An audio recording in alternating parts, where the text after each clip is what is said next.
नमस्कार दोस्तों, मेरा नाम करण है और आप सभी का हमारे चैनल में स्वागत है। दोस्तों, आज हम आपके लिए बहुत अच्छी कहानी लेकर आए। मूर्ख कौन है, तो कहानी को पूरा जरूर सुने।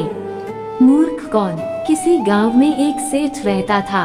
उसका एक ही बेटा था जो व्यापार के काम से परदेश गया हुआ था। सेठ की बहू एक दिन कुएं पर पानी भरने गई। घड़ा जब भर गया तो उसे उठाकर कुएं के मुंडेर पर रख दिया और अपना हाथ मुंह धोने लगी। तभी कहीं से 4 राहगीर वहां आ पहुँचे। एक राहगीर बोला, बहन, मैं बहुत प्यासा हूँ, क्या मुझे पानी पिला दोगी? सेठ की बहू को पानी पिलाने में थोड़ी झिझक महसूस हुई, क्योंकि वह उस समय कम कपड़े पहने हुए थी। उसके पास लोटा या गिलास भी नहीं था जिससे वह पानी पिला देती। इसी कारण वहां उन राहगीरों को पानी पिलाना उसे ठीक नहीं लगा। बहू ने उससे पूछा, आप कौन हैं? राहगीर ने कहा, मैं एक यात्री हूँ। बहू बोली, यात्री तो संसार में केवल 2 ही होते हैं, आप उन दोनों में से कौन हैं? अगर आपने मेरे इस सवाल का सही जवाब दे दिया तो मैं आपको पानी पिला दूंगी, नहीं तो मैं पानी नहीं पिलाऊंगी। बेचारा राहगीर उसकी बात का कोई जवाब नहीं दे पाया। तभी दूसरे राहगीर ने पानी पिलाने की विनती की। बहू ने दूसरे राहगीर से पूछा, अच्छा तो आप बताइए कि आप कौन हैं? दूसरा राहगीर तुरंत बोल उठा, मैं तो एक गरीब आदमी हूँ। सेठ की बहू बोली, भैया, गरीब तो केवल 2 ही होते हैं, आप उनमें से कौन हैं? प्रश्न सुनकर दूसरा राहगीर चकरा गया। उसको कोई जवाब नहीं सूझा तो वह चुपचाप हट गया। तीसरा राहगीर बोला, बहन, मुझे बहुत प्यास लगी है, ईश्वर के लिए तुम मुझे पानी पिला दो। बहू ने पूछा, अब आप कौन हैं? तीसरा राहगीर बोला, बहन, मैं तो एक अनपढ़ गंवार हूँ। ये सुनकर बहू बोली, अरे भाई, अनपढ़ गंवार तो इस संसार में बस 2 ही होते हैं, आप उनमें से कौन हैं? बेचारा तीसरा राहगीर भी कुछ बोल नहीं पाया। अंत में चौथा राहगीर आगे आया और बोला, बहन, मेहरबानी करके मुझे पानी पिला दें। प्यासे को पानी पिलाना तो बड़े पुण्य का काम होता है। सेठ की बहू बड़ी ही चतुर और होशियार थी। उसने चौथे राहगीर से पूछा, आप कौन हैं? वह राहगीर अपनी खींच छिपाते हुए बोला, मैं तो, बहन, बड़ा ही मूर्ख हूँ। बहू ने कहा, मूर्ख तो संसार में केवल 2 ही होते हैं, आप उनमें से कौन हैं? वह बेचारा भी उसके प्रश्न का उत्तर नहीं दे सका। चारों पानी पिए बगैर ही वहाँ से जाने लगे तो बहू बोली, यहाँ से थोड़ी ही दूर पर मेरा घर है, आप लोग कृपया वहीं चलिए, मैं आप लोगों को पानी पिला दूंगी। चारों राहगीर उसके घर की तरफ चल पड़े। बहू ने इसी बीच पानी का घड़ा उठाया और छोटे रास्ते से अपने घर पहुंच गई। उसने घड़ा रख दिया और अपने कपड़े ठीक तरह से पहन लिए। इतने में वे चारों राहगीर उसके घर पहुंच गए। बहू ने उन सभी को गुड़ दिया और पानी पिलाया। पानी पीने के बाद वे राहगीर अपनी राह पर चल पड़े। सेठ उस समय घर में एक तरफ बैठा ये सब देख रहा था। उसे बड़ा दुख हुआ।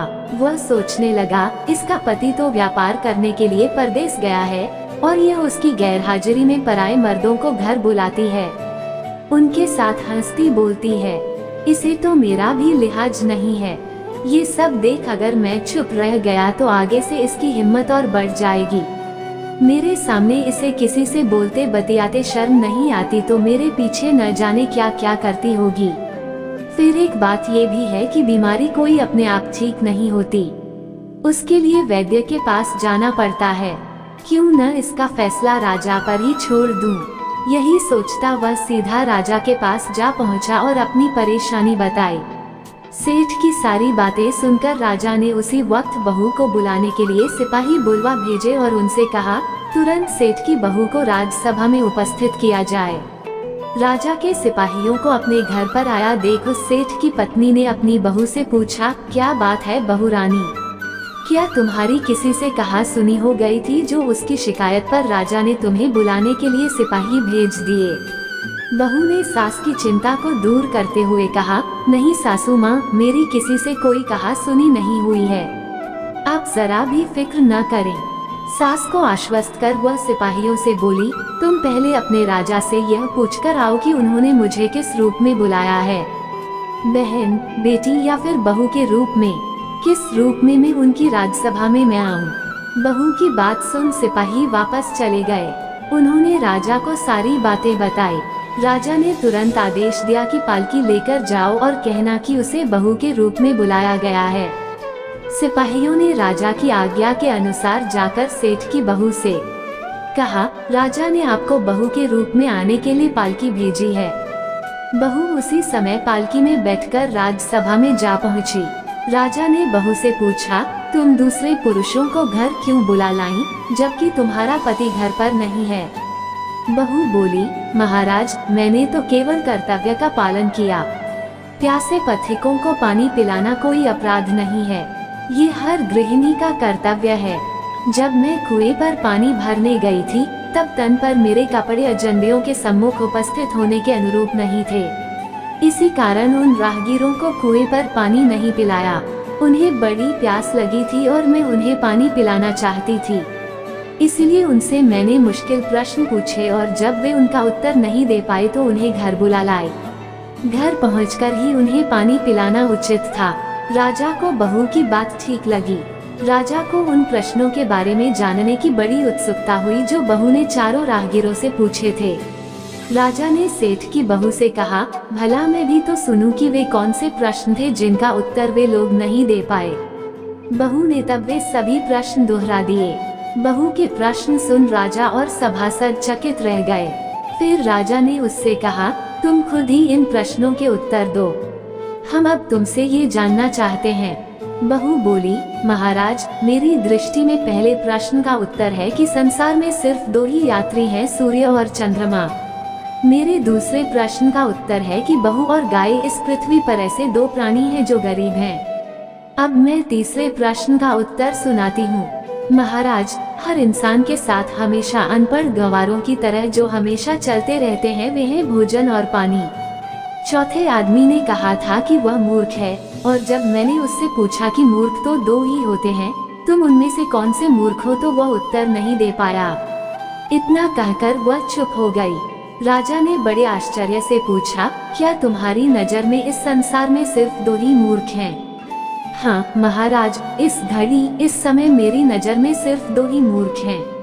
राजा ने कहा, तुरंत बतलाओ कि वे दो मूर्ख कौन हैं। इस पर बहू बोली, महाराज, मेरी जान बख्श दी जाए तो मैं इसका उत्तर दूं। राजा को बड़ी उत्सुकता थी यह जानने की कि वे दो मूर्ख कौन हैं। उसने तुरंत बहू से कह दिया, तुम निसंकोच होकर कहो, हम वचन देते हैं तुम्हें कोई सजा नहीं दी जाएगी। बहू बोली, महाराज, मेरे सामने इस वक्त बस दो ही मूर्ख हैं।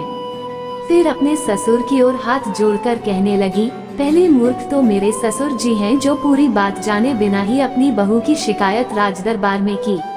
अगर इन्हें शक हुआ ही था तो ये पहले मुझसे पूछ तो लेते, मैं खुद ही इन्हें सारी बातें बता देती। इस तरह घर परिवार की बेइज्जती तो नहीं होती। ससुर को अपनी गलती का एहसास हुआ। उसने बहू से माफी मांगी। बहू चुप रही। राजा ने तब पूछा, और दूसरा मूर्ख कौन है? बहू ने कहा, दूसरा मूर्ख खुद इस राज्य का राजा है जिसने अपनी बहू की मान मर्यादा का जरा भी ख्याल नहीं किया और सोचे समझे बिना ही बहू को भरी राजसभा में बुलवा लिया। बहू की बात सुनकर राजा पहले तो क्रोध से आग बबूला हो गया, परंतु तभी सारी बातें उसकी समझ में आ गईं। समझ में आने पर राजा ने बहू को उसकी समझदारी और चतुराई की सराहना करते हुए उसे ढेर सारे पुरस्कार देकर सम्मान सहित विदा किया। वीडियो अच्छी लगी हो तो वीडियो को लाइक जरूर करें।